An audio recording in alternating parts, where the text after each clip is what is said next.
بصوا يا جماعه، اشرف بن شرقي غلط في نادي الزمالك. هتقول لي ازاي غلط؟ هقول لك اللي عمله والاهداف اللي ساهم فيها دي والاهداف اللي سجلها غلط في نادي الزمالك. فانا عشان كده جايبه يعتذر لجمهور الزمالك النهارده. اعتذر لهم يا اشرف. معلش يا كابتن، معلش. تاني يا بن شرقي. معلش يا كابتن، تالت معلش. يا بن شرقي. معلش يا كابتن، معلش. بس كفايه كده، كفايه كده عليهم. اللي اشرف بن شرقي عمله في المباراه دي غريب يا جدعان. اشرف بن شرقي لعب جناح يمين، لعب جناح شمال، لعب راس حربه. في الهدف الاول اشرف بن شرقي كان بيلعب راس حربه. طب في صناعه الهدف الثاني كان بيلعب جناح يمين لما صنع الكره لمين؟ لاحسان الشحات. طب في الهدف الثالث اشرف بن شرقي كان بيلعب جناح شمال.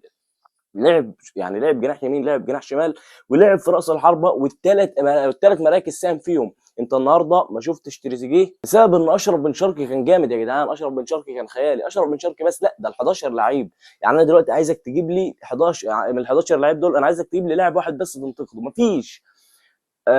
مصطفى شوبير عمل ماتش تاريخي، كان هيخش فيه هدفين. الكره بتاع ضربه الجزاء اللي من وحي الخيال، اللي جايب لك بالصوت والصوره. الحكم بيقول لك الكره مش ضربه جزاء بالصوت والصوره. مين تاني غير مصطفى شوبير؟ عندك اتنين في قلوب الدفاع. ياسين مرعي كان جامد جدا. هادي رياض ما كانش احسن حاجه بس كويس. ده المفروض انك انت كويس خلاص.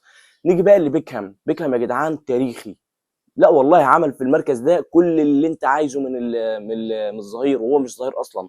قلت لك ان بيكهام جامد في المركز ده ليه؟ لان بيكهام انت شفت لقطه، عدى من ثلاث لعيبه من نادي الزمالك ياخد اللاعب ده رايح جاي رايح جاي، وطلع مش عارف ازاي. ده بيكهام، ده صدق ان هو بيكهام فعلا. عندنا كوكا قفلها بالضبه والمفتاح. ما شفناش بزيرة ده، ما نعرفش هو كان فين اصلا. بزيرة لو كان لعب مع نادي الزمالك الماتش ده كان هيفرق معاهم. خوان الفينا لو لعب مع نادي الزمالك الماتش ده كان هيفرق معاهم الصراحه. ما اعرفش هم ما بيلعبوش ليه. عندنا مين تاني في خط الوسط؟ لا، مروان عطيه ده غير. مروان عطيه ده وتد يا جدعان. اللاعب بيروح ويجي ويشوط ويرجع يدافع ويقطع الكوره. لا، بيعمل كل حاجه في الكوره مروان عطيه. وغير كده لاعب ملتزم. عندنا مين؟ امام عاشور ما كانش احسن حاجه، لكن 30% من امام عاشور. شفت اللي امام عاشور عمله النهارده ده 30% من مستواه. انت متخيل لو امام عاشور جاب 100% من مستواه هيبقى اسطوري. مين تاني كان جنبيه؟ ده امام عاشور كان لوحده في خط الوسط. كان بينزل مثلا يساند معاه طاهر، بينزل يساند معاه اشرف بن شرقي. تخيل اشرف بن شرقي، ما انا قلت لك اشرف بن شرقي صنع الهدف لحسين الشحات وهو كان بيلعب خط وسط. اشرف بن شرقي يا جماعه عمل ماتش جامد قوي. اشرف بن شرقي شفنا الارتقاء من قدام تريزيجيه في الهدف الاول، نتش الكوره. لو حد غير اشرف بن شرقي، محمد شريف، تريزيجيه ما كانش يعرف يطير الطيره دي، ما كانش يعرف يرتقي الارتقاء ده. اشرف بن شرقي عمل يعني ماتش بالموسم. يعني خلينا ننسى اللي عمله في الموسم كله. اشرف بن شرقي برغم ان احنا بننتقد سوء مستواه، لكن اشرف بن شرقي صانع 7 اهداف ومسجل 4. انت متخيل؟ اشرف بن شرقي في نادي الزمالك قلبلهم 3 مرات، مره في السوبر، مره في الدوري، ومره في الدوري اللي هي المره الاخيره دي. بيساهم في 5 اهداف، سجل 4 اهداف، وصنع هدف في 3 مباريات قصاد نادي الزمالك. وبيجي قصاد نادي الزمالك وبينفجر. طاهر عمل كره لاشرف بن شرقي خياليه. طاهر محمد طاهر.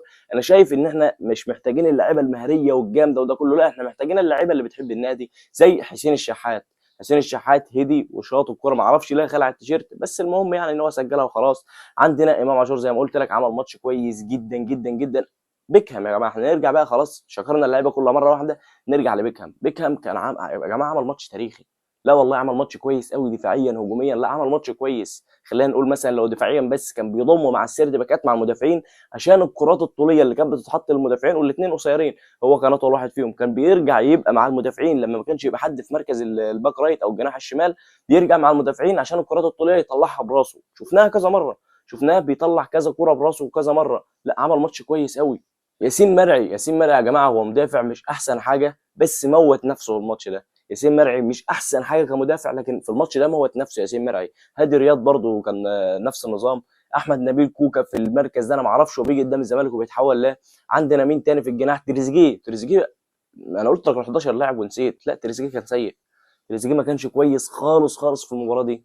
تريزيجيه ما كانش احسن حاجه في المباراه دي، مش ما احسن حاجه. تريزيجيه مضيع ضربه جزاء، مضيع كوره اللي الهاني سليمان صدها دي غير ضربه الجزاء. لا ما تضيعش الكوره في يعني لمسه وتخش جون.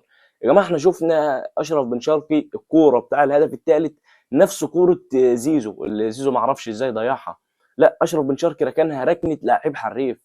زيزو ضيعها وما اعرفش ضغط جماهير ومش عارف ايه. لا ده اشرف بن شرقي قدام 40,000 مشجع وشوف بيلعب ازاي. زيزو يا جماعه الضغط مأثر عليه جامد في الفتره. الضغط ايه يا جماعه؟ واحد بياخد 100 مليون وتقول لي ضغط؟ ما احنا نعمل ايه؟